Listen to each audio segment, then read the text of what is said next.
So you wrote the script called Rocky, but before that you were an actor, is that right? Right. Mhm. But not exactly a very successful actor. Thriving? No.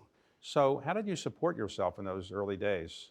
Well, I cleaned lions' cages. I cut fish heads. I was really good with sturgeon in the deli. I was kind of a night watchman in this building. I just did a multitude of things, delivery boy, you name it. But primarily, I did those things. And this is after 4 years of college that I took these jobs. So I would have my days free so I could, quote, make the rounds. But you were making the rounds as an actor, but people weren't saying we really want you so much, but you were writing at night, or what were you Well, doing? what happened is I said, my God, I'm not going to make it. This is, now I'm starting to get like around 26. So I got a job as an usher.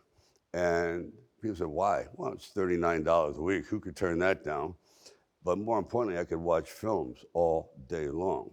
And I started to dissect them at night. I had a little one-room thing in Sutton East, a little kind of a transient hotel. And I would take a little inexpensive tape recorder, record the soundtrack and the dialogue, and go home and try to replace the dialogue. No, it's like a game. And after a while, I started picking up a little tempo and a little rhythm.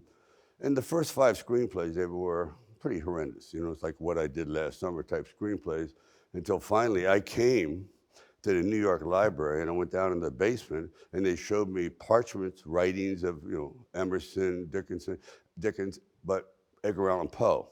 And that's when the light went off. I went, Poe, talk about a misunderstood artist, way ahead of his time, the literary Van Gogh. And that's what triggered, that's what changed everything. And how long did it take to actually write Rocky? 3.5 days. That's all. This is not a finished product, but as you know, you're a writer. Okay. But you had the format. You had How did the you write? You template. write longhand or Longhand, I write long.